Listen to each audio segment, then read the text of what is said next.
It's down the road we go. Happy Thursday, the 16th day of July 2020. I'm Dan Kuntz. This is Wake Up Wenatchee Valley. Thanks for starting your day with us here on the NCW Life Channel. As you see outside of our window, a few high passing clouds are out there in the Wenatchee Valley, and that flat ridge high pressure is going to start moving away from us, and here comes the wind.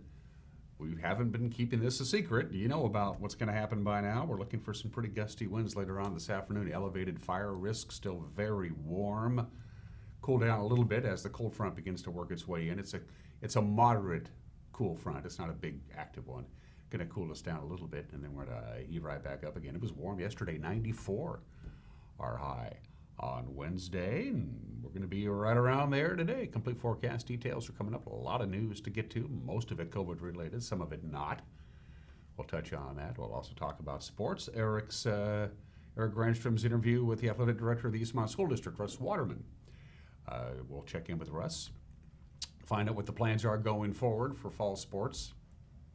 Not looking good right now for fall sports at the high school level, and we'll have everything else that you need to get your day going, including an opinion from Mike Magnotti. Today in history, some celebrity birthdays coming your way. And the obscure holiday, very mild out, 71 degrees outside of our studios. We're off to a warm start today, but again, gonna be windy. Let's take our tour, shall we? See what's going on. We'll start out with the cross camera. Always do when we can. Look like it's zipped back and tilted up a little bit. Those are the high clouds we were telling you about. The high pressure that's given us those warm temperatures, especially yesterday with that 94. It's not a dome of high pressure. It's a flat ridge of high pressure, which makes it much more susceptible to other weather systems brushing it aside, and that's exactly what's going to happen, especially this afternoon and this evening. That's going to allow that weak cold front to come through. Still going to be warm today, maybe not quite as warm as we saw yesterday, but plenty warm for most people. My air conditioner has been running nonstop for the last couple of days, and it's going to be really cranking out the cool air next week. Wait till you'll see our high temperatures next week. It's going to get hot. Good morning to the Wenatchee Valley. You can see the sun bathing the East Wenatchee Bench in the Fancher Heights area. Of course, we'll be in the Fancher Heights area on Saturday night for our third round of racing at the WVSO. We are looking forward to that. Good morning, Wenatchee Valley. From this point forward, I don't know. I don't find out in advance. You and I see it at the same time. Oh, that's a no-brainer.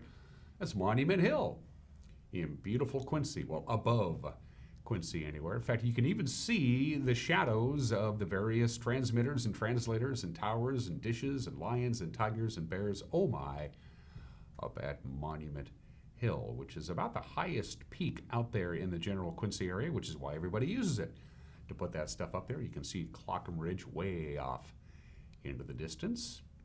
Good morning, Quincy. Thanks for joining us. Always good to see our friends. Jackrabbit Country out there. We were going to make a point to go take a tour of the brand new Quincy High School and their new incredible athletic facilities, the new football field. Didn't get a chance to before we made all those arrangements. COVID-19 hit and they shut the school down. Still going to make a point of going out and visiting our friends in Quincy. Of course, Quincy High School dropping down to 1A. For the upcoming school year, and they'll be joining the Caribou Trail League. They were members before. They went up to 2A, joined the CWAC, and now they went right back down to 1A. Camera number 3.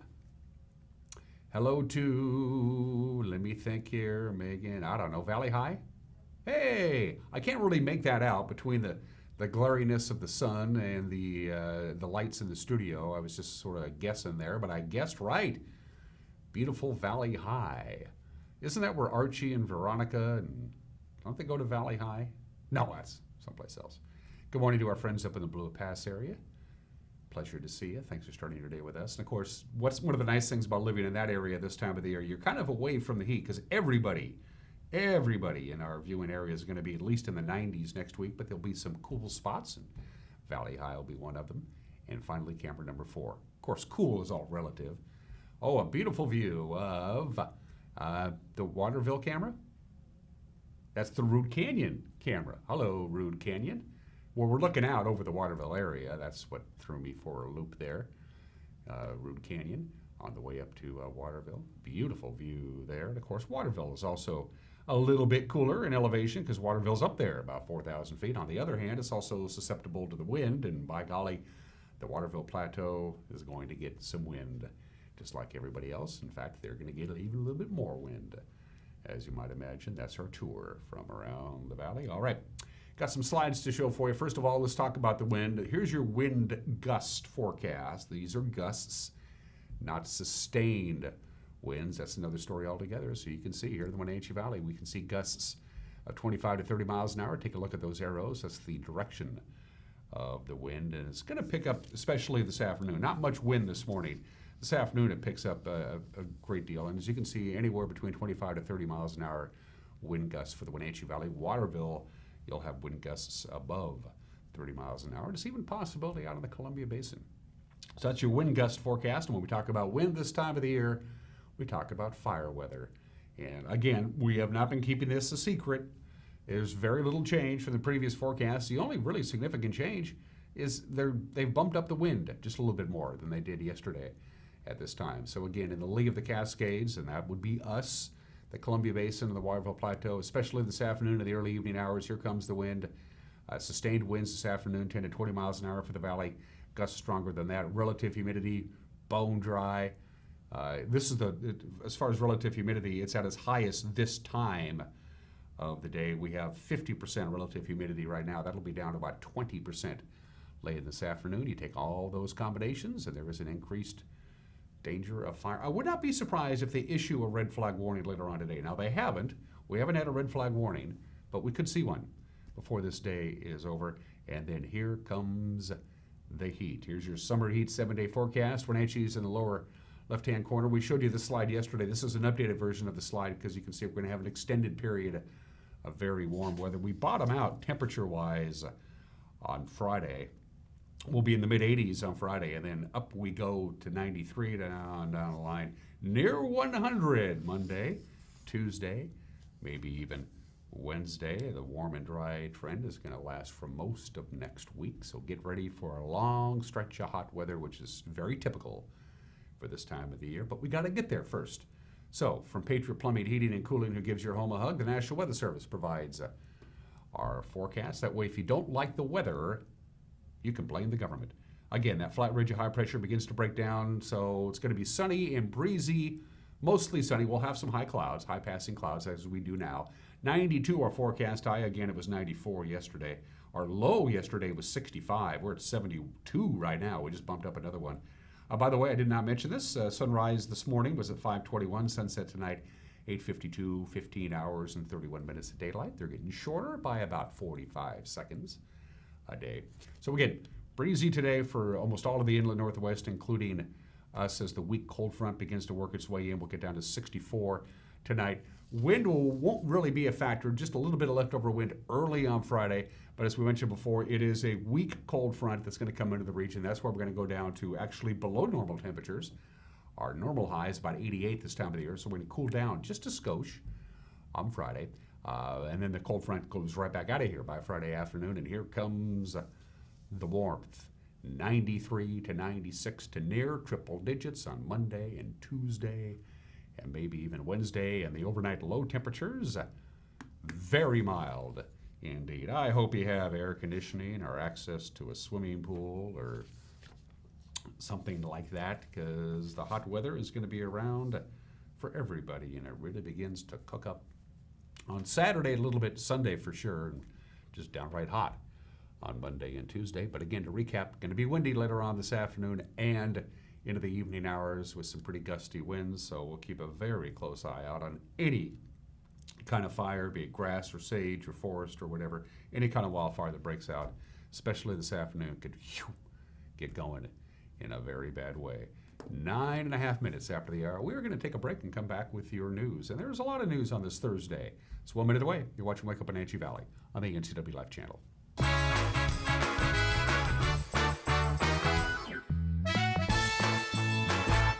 Hi, my name is Manuel Navarro, Chief Operating Officer at Columbia Valley Community Health.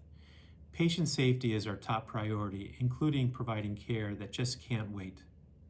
With enhanced safety precautions, we want to ensure you that we're able to continue providing safe and efficient in-person care at our clinic.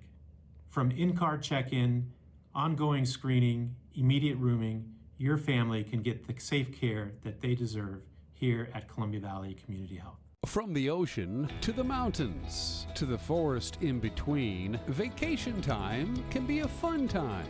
But not if your car breaks down. Call Global Car Care today. Have a service approved over $150 on your vehicle, and Global Car Care will donate an oil change service to one of our local heroes at Confluence Health. Look for more incentives online. Global Car Care cares about their community.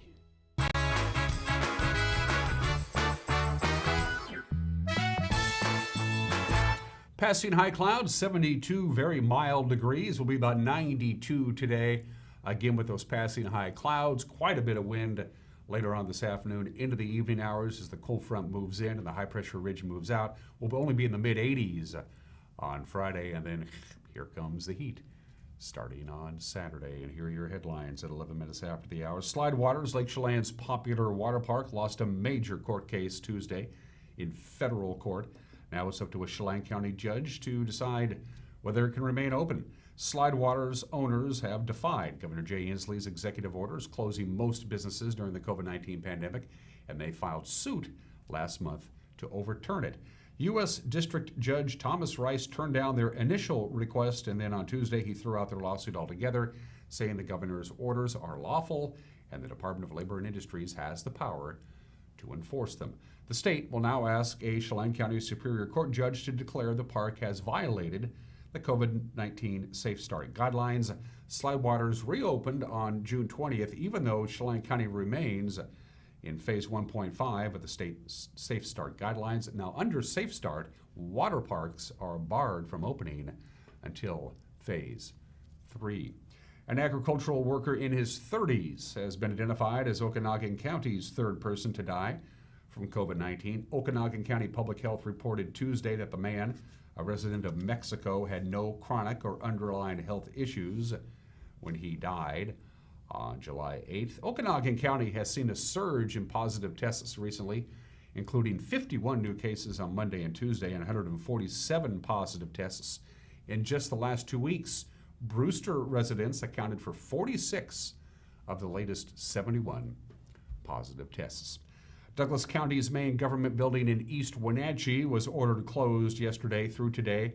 They're going to do some serious cleaning. An employee there tested positive for COVID-19. The Transportation and Land Services building is at the bottom of 19th Street Northwest, and they handle county road infrastructure, community development, building permits, and other functions. About 40 people work at that site. The building has offered only limited in-person services since the pandemic began back in March. Those services should resume tomorrow morning. The positive coronavirus case was discovered, by the way, on Wednesday. Now, the health district said 8 new infections were discovered in Douglas County on Tuesday.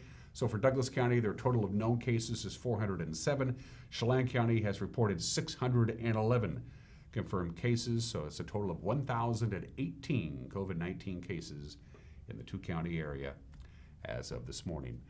The Washington State Apple Blossom Festival announced yesterday officially that there's going to be no celebration this year. The organizers of the annual festival had held out hope for a shortened version of our big party, maybe in August. Then they began looking at a possible September Harvest Festival, but Festival Administrator Darcy Christopherson said, and I'm quoting now, "Due to the COVID-19 pandemic and still being in phase 1.5, we cannot foresee this happening," end quote. The 101st Washington State Apple Blossom Festival was scheduled to run beginning April 23rd this year, but it was postponed as the state responded to the COVID-19 pandemic. The festival board and staff now turns its attention towards preparing for the 2021 festival. By the way, it's the first time since World War II that no festival will be held. Eastmont School District Superintendent Garn Christensen says the district is working with the Chelan Douglas Health District and the state in preparing for the return of classroom instruction come this fall. Christensen said Tuesday that part of that planning includes the possible return of remote learning if that becomes necessary. In response to the COVID-19 outbreak, Governor Jay Inslee ordered all public and private schools closed on March 13th. Good morning. I'm Garn Christensen, Superintendent of Eastmont Schools. We're preparing actively right now as we look at starting the 2021 school year. We completed parent surveys with over 2,000 responses The numbers indicate that over 60% of our parents would prefer to come back to our campus and have their children receive instruction there as much as possible. The remainder are either looking at online or a hybrid blend. As we speak, we've got both safety teams and instructional teams working hard to put together our plans for next year. Some determinations that we've made so far: we will continue to use a Google Classroom platform and Google Meeting. This helps students, so if they have to go home because they get infected or someone in their home is isolated and they need to stay home for up to 14 days, they can participate, and we'll have common platforms throughout the district. We will be sending out Chromebooks with all students. Every student will be checked out one for the year. This helps prevent transmission from one student to the next as we share devices and prevents that. All of the plans we put together have to meet both state and local requirements. This will be a process that we'll move through over the next several weeks, and we have to have that done before we start school. The resources that we're using include working closely with our local health department. We're working following the state Department of Health requirements, the CDC, as well as looking also at the information that's been put out by the American Academy of Pediatrics. These requirements are changing weekly. We were just informed that there'll be some updated changes from the CDC on how to start schools next week.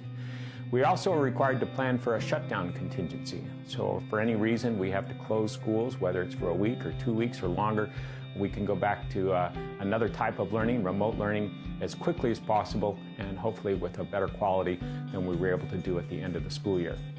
We will have masks for pretty much so all high interaction activities. We do hope that some activities masks will not be required, but once again we'll be following all the requirements. It will be a very interesting year, to say the least. Please look for weekly updates over the next several weeks from different leaders here in Eastmont, and we wish everyone the very best during these challenging times. And remember, wear your mask when you're out among others.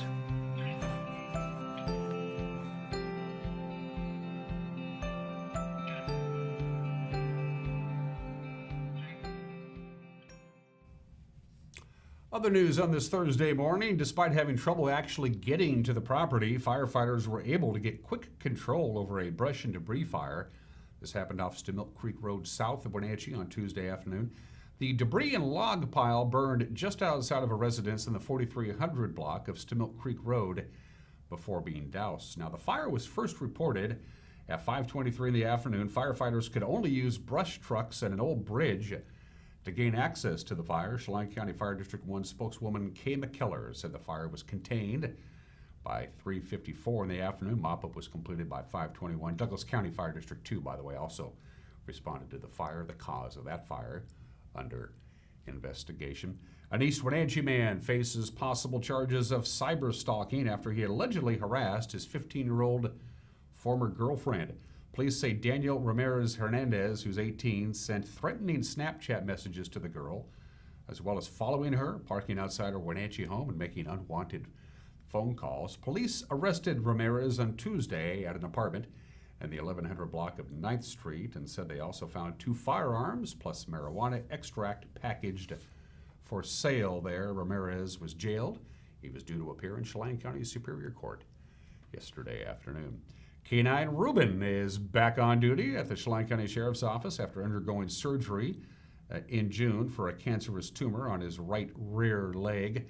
The Sheriff's Office reports that the drug detection dog had his stitches removed Tuesday and has already made a successful drug find.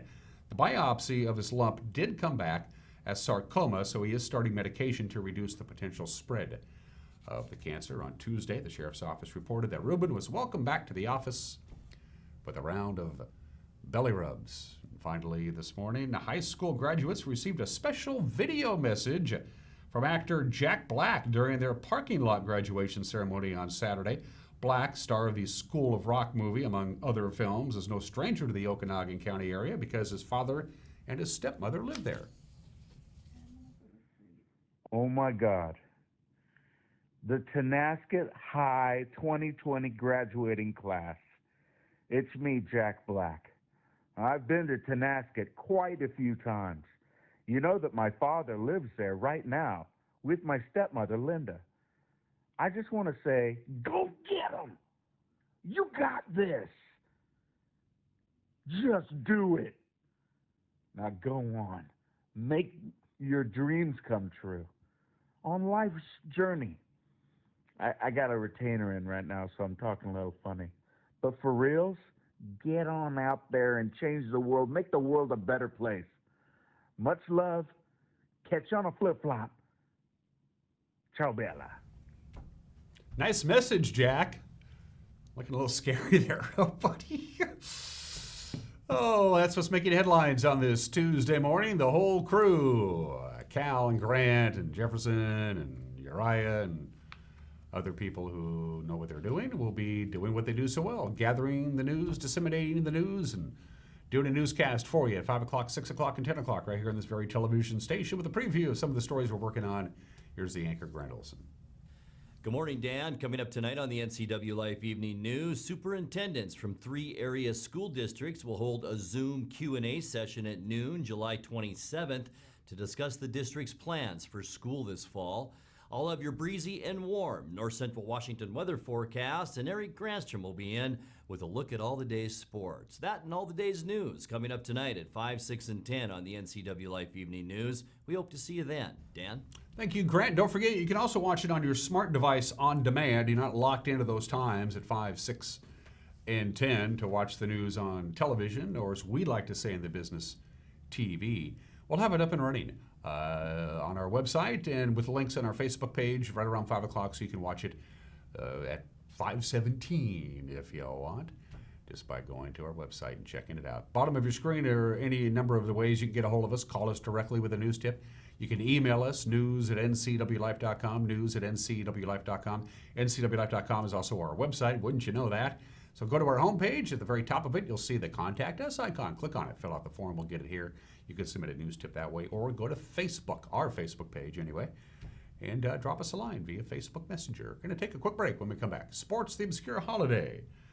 Today in history, a few celebrity birthdays coming your way, and everyone's entitled to Mike Magnotti's opinion, whether you like it or not. You're watching Wake Up Wenatchee Valley on the NCW Life channel.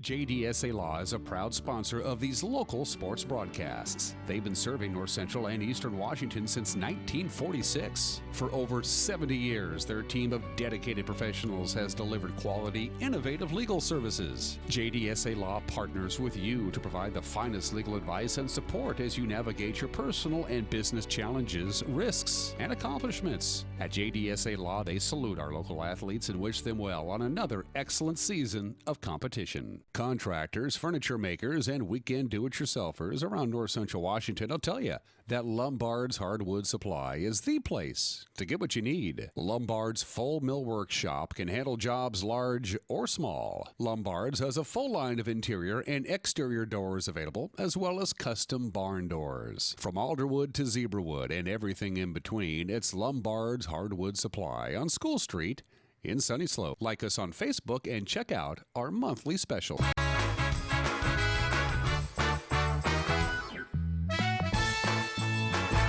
Good to see you again at 24 minutes after the hour. I'm Dan Kuntz. Let's talk about sports, and we're not going to lie to you. The potential is certainly out there. We may not have any fall sports, at least high school sports, coming up because of the pandemic. The WIAA, of course, as you already know, already decided to delay the start of the fall sports season by 3 weeks from mid-August to September 5th. This is the first day of practice for football, perhaps September 7th for the remaining fall sports.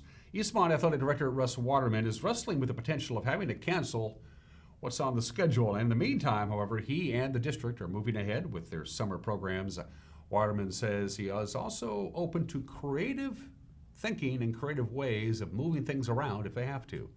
There's a lot of people that are working from a kid's perspective on this. Not necessarily we have to have sports, but how do we have sports? Because of that emotional, that socio-emotional, mental impact that it has on kids. We all know that kids out of school is not a great thing. So people are being creative. I've heard models of trying to squeeze the whole year in between January and June. How do you keep senior athletes engaged after graduation if you do that? I've heard flopping seasons. And if it doesn't work and they're not going to open, move the spring seasons back to the spring where they can have that season again. And now you try to figure out how you're going to do that. there's just, when you open up that one box, it's like that puzzle box, right? You get one of those puzzles solved, and now there's another puzzle to solve. So there's a lot of people thinking about it. I honestly have the most utmost respect and regard for the staff at the WI office, because they're taking input, they're taking ideas, they're trying to make this work. They're not sitting idle. They're like everybody else. They're working forward with scenario A, B, and C. And I trust that they're going to find something that's going to be best for kids and best for athletics. Ultimately, that's our goal. But the outlying thing, like I said before, we're at the whim of this virus, and our numbers and the spread and hospitalizations and all those things, no matter how much we want sports to happen, are out of our control right now. You can watch Eric's entire interview with Russ Waterman by going to our website, ncwlife.com. The reality of the pandemic has caused a change in direction for schools in the EDWAC, the Northwest Athletic Conference. That includes, of course, Wenatchee Valley College, in a decision that they announced last week by the EDWAC Executive Director, Marco Azurdia. The Executive Board approved a plan to move the majority of fall sports to winter and spring. So men and women's cross country and men and women's golf would commence in the fall on a reduced and modified schedule. All the other NWAC sports will begin competition in winter and spring quarters of 2021 with reduced schedules as well. That means soccer and volleyball will start around the same time as baseball and softball. According to NWAC Executive Director Marco Azurdia, and I'm quoting now, "We have been thoughtful, comprehensive, flexible, and listened to our constituents. It's time to move forward. The plan pushed the conversations with our member college administrators, thus leading to the Executive Board's decision. We have said from the beginning that flexibility, creativity, adaptability, and patience are essential to the success of our return to play." One of the more intriguing parts about returning to baseball was the choice by players whether they want to actually play this season or not. In the end, they made it up to the individual whether you want to play or not. For young players like Seattle outfielder Jake Fraley, he's got 2 young kids. It was not an easy decision for him to make, but he said he's proud to be playing. I think it's a lot easier for guys that are a little bit more established, maybe have a little bit more money in their pocket. For me, I'm a young guy. I'm trying to make a name for myself in the league. And for me, and the ability for me to do that is to be on the field. That's not going to happen when I'm sitting on the couch at home, regardless of, how bad I think or is the virus right now. And where it's going to go. So for me, it wasn't a tough decision. I want to be out there. Again, getting here and really going through the routine, it's been awesome to be able to see the protocols and the things that MLB has put in place, as well as the Mariners, honoring those protocols and doing those every day, takes a lot of that pressure off of us. Since I've been here, it's one of those things where, that decision that was obviously very scary, very, a thing that obviously none of us are used to, coming into this has turned into a lot more peace as we've gone through all this. And to me, it's been a blessing of a decision that I've made, because I'm here, I'm playing, everything's been going according to plan, and hopefully it continues to do that as we get into these 60 games. Fraley hopes to be a member of the roster when Seattle travels to Houston next Friday. 1 week from tomorrow, we have ourselves baseball with a 4-game series in Houston. Mariner fans, by the way, you can watch the daily scrimmages from T-Mobile Park on the Mariners YouTube page. Just go to YouTube and type in Seattle Mariners. And those are just some of the games that people are playing on this Thursday. It's 29 minutes after the hour. The Obscura holiday today. Today is National Personal Chef Day. I love the Swedish Chef. He's one of my favorites. Every July 16th, those hard-working personal chefs. Now, there's a difference between a personal chef and a private chef. A personal chef has a lot of clients. They run their own business. They work for a company, perhaps. A private chef usually exclusively works for just one client and usually lives at that person's home or on that person's property. Personal chefs do all kinds of different things. They can prepare meals in their client's home, or they have their own commercial kitchen and they deliver the meals. They can make meals for people who have special dietary needs, and it's not just the preparing of the meals. It's a lot of work. It's a lot. You got to go shopping. You got to have your culinary skills. You have to be good at it. The days can be long. You got prep, you got cleanup. If you have multiple clients, you're probably working pretty much all day. And it's a lot. Of course, if you're a chef, whether you're a personal chef, a private chef, or a commercial chef, you cook standing up. Nobody ever cooks sitting down in the kitchen, and that's it can be a little hard on your feet. Long hours. So happy National Personal Chef Day. If you have a personal chef, somebody who prepares meals for you, give them a little extra love day. Maybe give them the day off. And if you're a personal chef, keep up the good work. I don't have a personal chef. I used to. Ronald McDonald was his name. And I switched over to Mayor McCheese. It's 32 minutes after the hour. Today in history. You know, we always do states whenever a state celebrates their anniversary of joining the Union. We always do that, but we've never actually done Washington, D.C., our nation's capital, which became our nation's capital 230 years ago today. It's a milestone, July 16th, 1970. It was called the Residence Act, and the District of Columbia was established as the capital of the United States. Maryland had to give up some real estate. Virginia had to give up a real estate so they could have a federal enclave where the federal government could do the work that they do. I got some fun facts about Washington, D.C.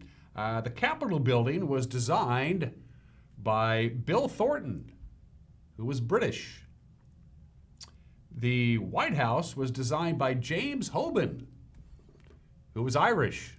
Yeah, the two most iconic buildings in Washington, D.C., the White House and the Capitol building, were not designed by Americans. The Smithsonian Institution, which is an incredible building, was founded by an Englishman, James Smithson, who never set foot in the United States. Residents of the District of Columbia could not vote in the presidential election until the 23rd Amendment to the Constitution was ratified in 1961. That's right. If you lived in Washington, D.C., you couldn't vote for your own leader. They fixed that little problem. D.C. residents drink more wine per capita than any residents of the other 50 states. They love their wine. In Washington, D.C., who is the only president buried in Washington, D.C.? It's Woodrow Wilson, buried at the National Cathedral. And believe it or not, there's an empty crypt lying beneath the Capitol building. When they built the Capitol building, they figured when George Washington kicked the bucket, he would want to be buried in a crypt at the Capitol building. George said, no, Mount Vernon is fine for me. The crypt is still there, in case you're curious. Happy 230th birthday to Washington, D.C. That's the Washington, D.C. flag, by the way. Let's see, July 16th, 1941, make it 56 in a row. For the Yankee Clipper, Joe DiMaggio at League Park in Cleveland, Illinois. Joe DiMaggio went 3 for 4. Made it 56 consecutive games in a row. The Yankees will be playing Cleveland again today. We'll let you know if Joe makes it to number 57 tomorrow. 75 years ago today, codename Trinity, the first test of a nuclear device takes place in the middle of nowhere, New Mexico. The atomic age began. This is high-definition remastered footage of the actual first test of a nuclear device. Everybody who was supposed to be there, everybody who took part in the Manhattan Project made the trip out to New Mexico to see if this thing would actually work. It's one thing to know it works in theory. It's another thing to know if it works at all. Harry Truman said, I'm leaving on July 16th for Potsdam for my conference with Joe Stalin and Winston Churchill. I want to know if this thing works. They weren't supposed to test it for another couple weeks. He said, I want you to test it no later than July 16th. So if it works, I got that little bit of information in my back pocket in case I need it. The atomic age is 75 years old today. It was 72 years ago today, July 16th, 1948, the very first hijacking of a commercial airplane occurs. 4 men stormed the cockpit of the Miss Macau. It was a passenger seaplane in a failed attempt to rob the wealthy passengers of that airplane and hold them for ransom. To fly in 1948 cost a lot of money, so the 4 conspirators thought, that plane's probably got a lot of wealthy people on it. And so the 4 of them decided to storm the cockpit, take over. It didn't work. They fought back. The plane crashed. The only survivor, Wang Yu, happened to be the leader of the hijackers. He survived the plane crash because he jumped out of the plane right before it hit the water. The Macau court ruled that Yu should be tried in Hong Kong because that was the country of origin. of the flight. The Hong Kong government said no, it happened in China, so he should be tried in China. And since neither country claimed jurisdiction over the disposition of Wang Yu, they let him go. They fixed that little problem. First commercial hijacking. Now it's almost impossible, of course, to hijack an airplane anymore since September 11th of 2001.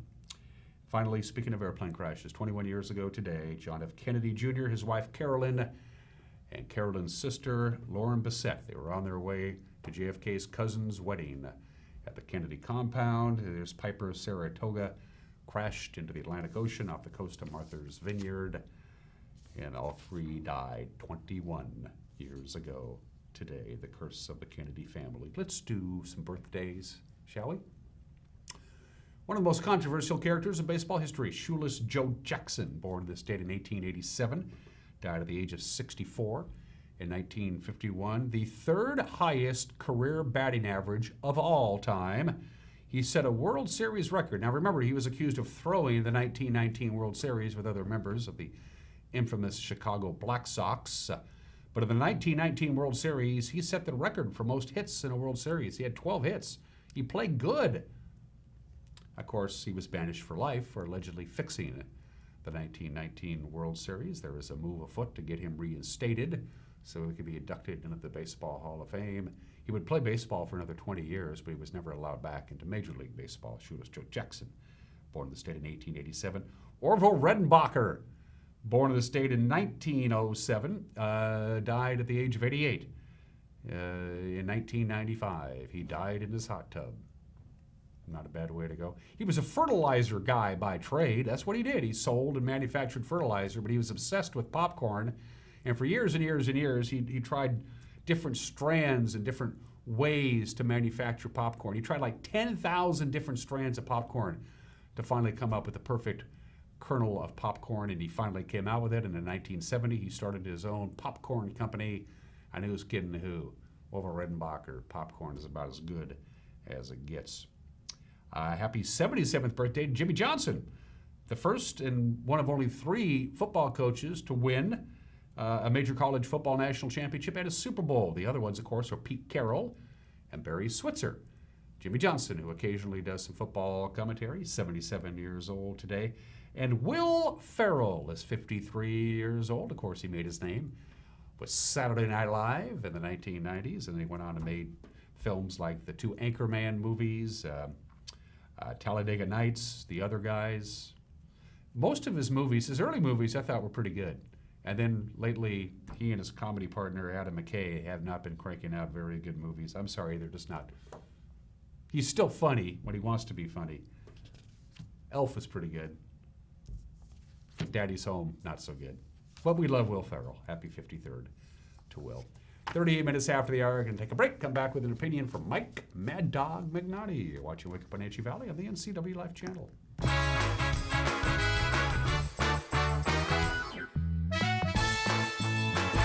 At Earthwise Pet, we take an all-natural approach to wellness and nutrition.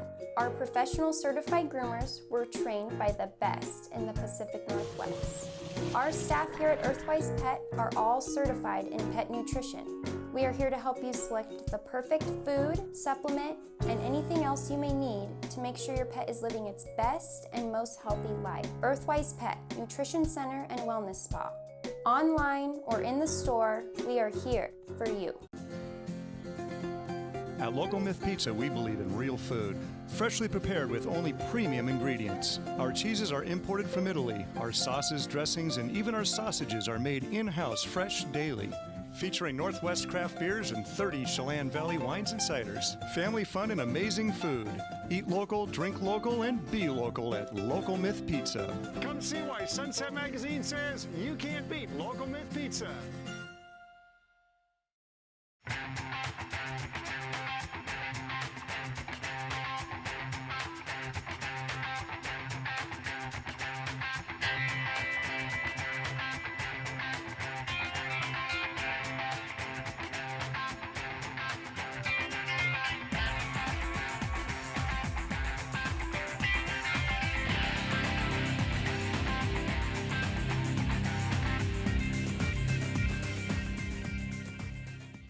Arctic Refrigeration and Heating, serving North Central Washington, is proud to offer the finest heating and cooling air quality products along with prompt and professional customer service since 1984.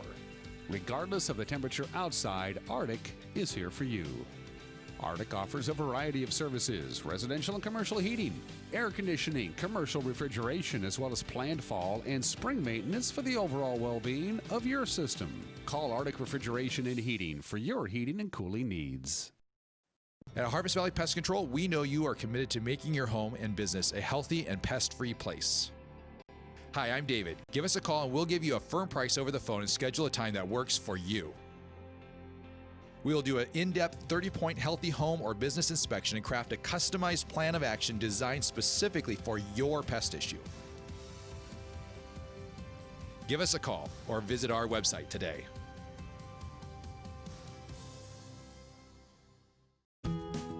You don't have to be a member to enjoy the view and dine-in style at Highlander Bar and Grill, located at the beautiful Highlander Golf Course in East Wenatchee.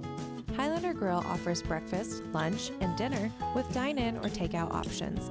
Highlander Bar and Grill's friendly staff is here to serve you 7 days a week.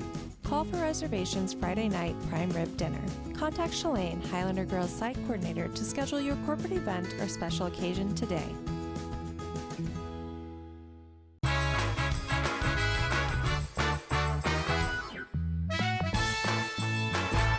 Hey, this is Mike Mad Dog McNally, and everybody's entitled to my opinion. Now, evidently, one of the conditions to reopening restaurants during this coronavirus thing is that the restaurant has to record who was there. The reason given is so that, in case there's a viral outbreak, people who might have been exposed can be notified. Well, folks are going nuts over this. This is a violation of my civil rights. The government has no right to track me like this, etc., yada, yada, yada. But I'll tell you, no, I agree 100%. But restaurants are hurting, and some of those local restaurant owners who live here with us need our support now more than ever, and maybe we should be thinking about helping them rather than standing on principle and demanding our rights. Sheesh, do you really think Governor Inslee cares that you had a T-bone steak at Shakti's? Well, maybe he does, but so what? And this is Mike Mad Dog McNally, and everyone is entitled to my opinion.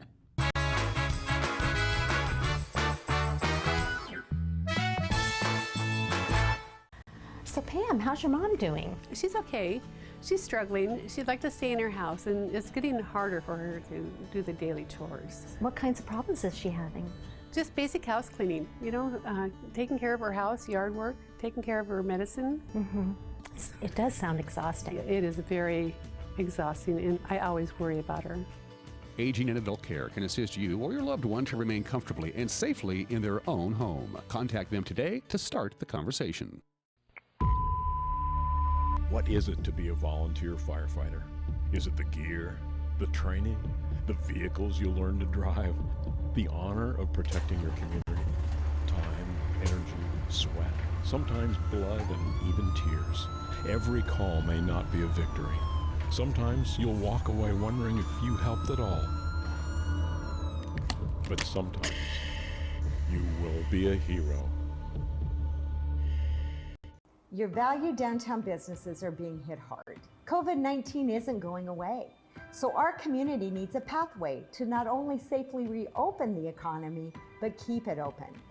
To develop that pathway, we need accurate information on the number of COVID-19 infections in our region.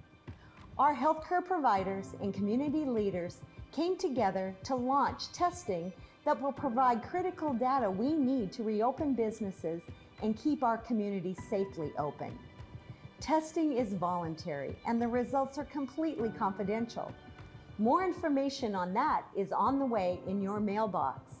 This ask is simple, and with your help has potentially huge positive outcomes for our community. Helping each other is something we treasure in this place we call home. Will you help?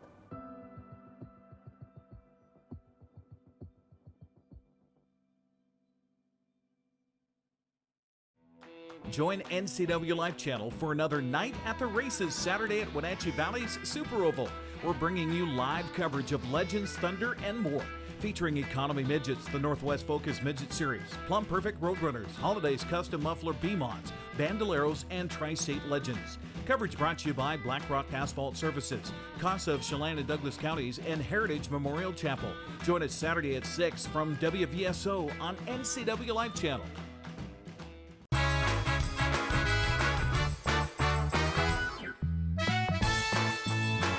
Starting to warm up, 74 degrees outside of our studios. It was 70 when the show began about 45 minutes ago, and the wind is starting to pick up. It was out of the west-northwest at 8 miles an hour ago. Now it's up to 14 miles an hour, and it's going to be picking up in intensity. That warm and windy forecast is coming up. At first, let's take another look at what's making headlines, and we begin with Slide Waters. Lake Chelan's water park had lost a major case Tuesday in federal court, and now it's up to a Chelan County judge to decide whether it can remain open. Slide Waters owners have defied Governor Jay Inslee's executive orders closing most businesses during the COVID-19 pandemic, and they filed suit last month to overturn it. U.S. District Judge Thomas Rice turned down their initial request, and on Tuesday he threw out their lawsuit altogether. He says the governor's orders are in fact lawful, and the Department of Labor and Industries has the power to enforce them. The state will now ask a Chelan County Superior Court judge to decide to declare that the park has violated COVID-19 Safe Start guidelines. Slide Waters reopened on June 20th, even though Chelan County is at phase 1.5 of the Safe Start guidelines. Under Safe Start, water parks are barred from operating until we get to phase 3. An agricultural worker in his 30s has been identified as Okanagan County's third person to die from COVID-19. This according to the Okanagan County Public Health Department that reported Tuesday that the man, a resident of Mexico, had no chronic or underlying health issues. He died back on July 8th. Okanagan County has seen a remarkable surge in positive tests recently. 51 new cases Monday and Tuesday, 147 positive tests in Okanagan County in the last couple of weeks. Brewster residents, by the way, accounted for 46 of the latest 71 positive tests. Douglas County's main governmental building in East Wenatchee was ordered closed yesterday through today. They're going to do some cleaning. An employee there tested positive for COVID-19.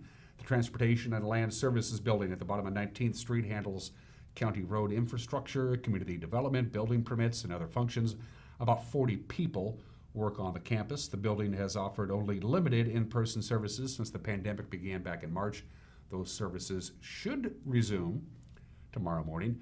The positive coronavirus case was discovered, by the way, on Wednesday. The health district said 8 new infections were discovered in Douglas County on Tuesday. So Douglas County's total, as of this morning, 407 known cases. In Chelan County, 611 confirmed cases of COVID-19. So the total for the two-county area, 1,018 COVID-19 cases. The Washington State Apple Blossom Festival made it official yesterday. Not going to have a party this year. Organizers of the annual festival had held out hope for a shortened version, maybe in August, and they began looking at a possible September festival around the harvest, but Festival Administrator Darcy Christopherson said, quote, due to the COVID-19 pandemic and still being in phase 1.5, we cannot foresee this happening, end of quote. The 101st Washington State Apple Blossom Festival was supposed to start on April 23rd, but it was postponed as the state responded to the COVID-19 pandemic. The festival board and staff will now turn its attention towards preparation for the 2021 festival. It's the first time since World War II that no Washington State Apple Blossom Festival will be held. Eastmont School District Superintendent Garn Christensen says his district is working with the Chelan Douglas Health District and the state in preparing for a return to the classroom this fall. Christensen said Tuesday that part of that planning includes the possible return to remote learning if it becomes necessary. Of course, in response to the COVID-19 outbreak, Governor Jay Inslee ordered all public and private schools closed back on March 13th. Good morning. I'm Garn Christensen, Superintendent of Eastmont Schools. We're preparing actively right now as we look at starting the 2021 school year. We completed parent surveys with over 2,000 responses. The numbers indicate that over 60% of our parents would prefer to come back to our campus and have their children receive instruction there as much as possible.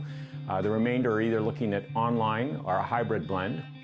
As we speak, we've got both safety teams and instructional teams working hard to put together our plans for next year. Some determinations that we've made so far: we will continue to use a Google Classroom platform and Google Meeting This helps students, so if they have to go home because they get infected or someone in their home is isolated and they need to stay home for up to 14 days, they can participate, and we'll have common platforms throughout the district. We will be sending out Chromebooks with all students. Every student will be checked out one for the year. This helps prevent transmission from one student to the next as we share devices and prevents that. All of the plans we put together have to meet both state and local requirements. This will be a process that we'll move through over the next several weeks, and we have to have that done before we start school. The resources that we're using include working closely with our local health department. We're working following the state Department of Health requirements, the CDC, as well as looking also at the information that's been put out by the American Academy of Pediatrics. These requirements are changing weekly. We were just informed that there'll be some updated changes from the CDC on how to start schools next week. We also are required to plan for a shutdown contingency. So if for any reason we have to close schools, whether it's for a week or 2 weeks or longer, we can go back to another type of learning, remote learning, as quickly as possible, and hopefully with a better quality than we were able to do at the end of the school year. We will have masks for pretty much all high interaction activities. We do hope that some activities masks will not be required, but once again we'll be following all the requirements. It will be a very interesting year, to say the least. Please look for weekly updates over the next several weeks from different leaders here in Eastmont, and we wish everyone the very best during these challenging times. And remember, wear your mask when you're out and among others.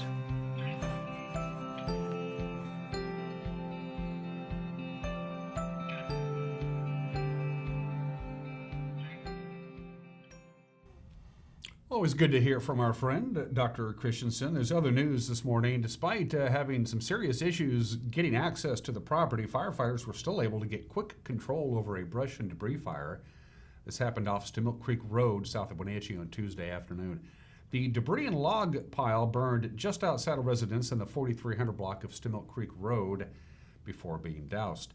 The fire was first reported at 3:23 on Tuesday afternoon, and firefighters could only use brush trucks and an old bridge to gain access. Chelan County Fire District No. 1 spokeswoman Kay McKellar said the fire was contained by 3:54 and mop-up was completed by 5:21. By the way, Douglas County Fire District 2 also responded to the fire. The cause of that fire is under investigation.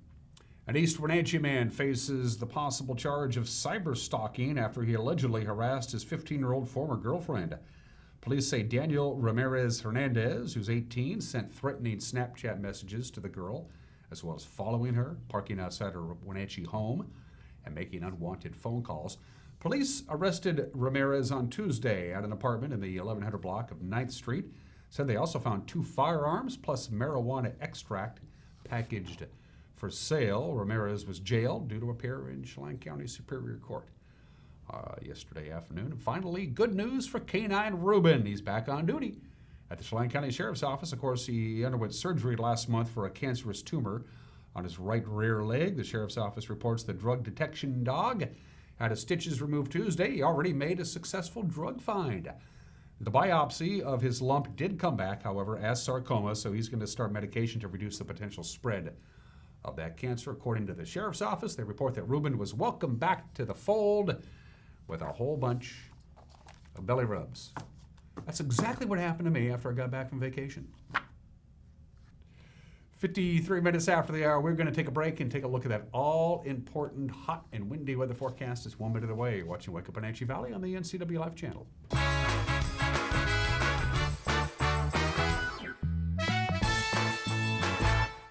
In the heart of the Wenatchee Valley lies a unique Ford and Lincoln dealership.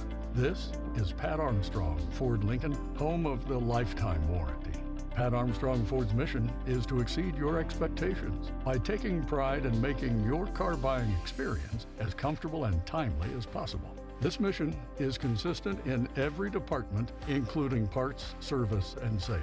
We are community strong and community safe in East Wenatchee. What's your auto mocha emergency? It's a Frappuccino mocha with whip. The espresso shakes are my most favorite because I can get any flavor. Peanut butter chocolate for pita. Definitely the espresso shakes. My favorite is the mocha for pitas. A peach Red Bull.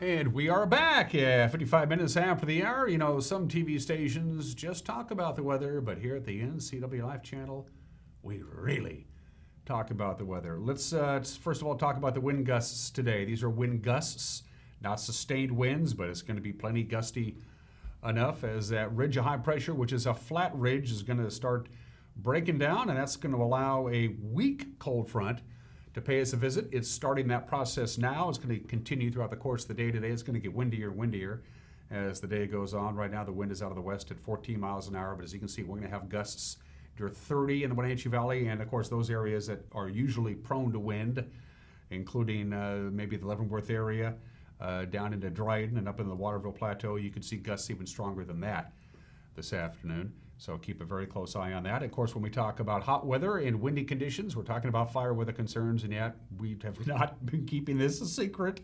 We've been telling you about this for a couple of days anyway. The only thing that they've changed from 24 hours ago to this time is that they've picked up the wind a little bit. They think it's going to be a little bit windier this afternoon than they were originally anticipating. Again, sustained winds here in the Wenatchee Valley are going to pick up to about 15 to 20 miles an hour this afternoon.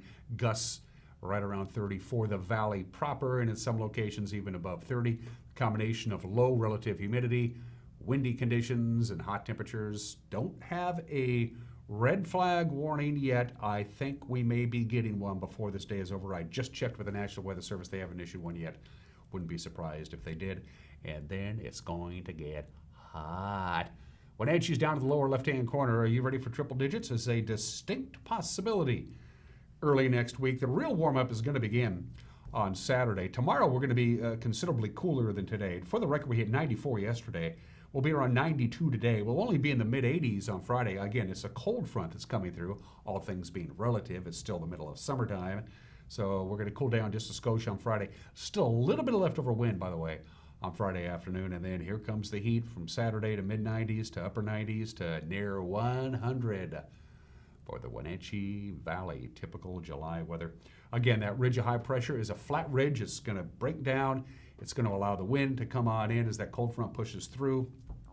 Going to be windy this afternoon, and a little bit of wind still tonight and into Friday. But by Friday afternoon and Friday evening, the cold front will be exiting from Patriot Plumbing, Heating, and Cooling. The National Weather Service gives us your forecast, and here's what we're looking at. Sunshine today, again breezy, high of about 92, just a couple of degrees cooler than it was yesterday. We didn't have the wind really much to concern ourselves of yesterday. Again, breezy. It started out this morning at about 10 miles an hour out of the northwest. It's going to be picking up to about 15 to 20 miles an hour later on this afternoon. Right now, it's out of the west at 14 miles an hour with 43% relative humidity. So our relative humidity has gone down 10% in the last hour. And gusts, as we mentioned before, this afternoon up near 30 miles an hour. Still windy. Tonight, right until about sunset, it's going to be really windy. I think, as I said, the difference between breezy and windy is really up to you. It's certainly going to be breezy, we can tell you that, with an overnight low of 64, but also pretty windy as well. Right up into the early morning hours on Friday. Tomorrow, as you see, we'll get to 86 degrees. Still a little bit of wind on Friday afternoon in some locations, but we'll be pretty much done with the wind overnight Friday night into Saturday. That's when the cold front is gone, and a second ridge of high pressure. And this ridge is going to be more of a dome high pressure instead of a flat ridge of high pressure, which means it's going to stick around for a while, and we're going to start baking. 93 on Saturday, 96 on Sunday. Can you say 100? That's not a mistype. That's the real deal. We could get right around 99 or 100 for our afternoon highs on Monday and Tuesday, and maybe even Wednesday. Right now, all of the computer models are in agreement that everybody in our viewing area is at least going to be into the mid-90s on Monday, Tuesday, and Wednesday. Of course, some places are cooler than others, but here in the Wenatchee Valley proper, we're going to be right around triple digits, and obviously out in the Columbia Basin and down south in the Tri-Cities area, they could very well be over 100 degrees. Haven't hit triple digits this year. I'm going to have to know what that means. I'm going to have to do a little research and find out the last time we hit 100 degrees. I think we did it a couple of times last year. Can't remember. Have a good and safe Thursday. We'll see you tomorrow. Take care. Bye-bye.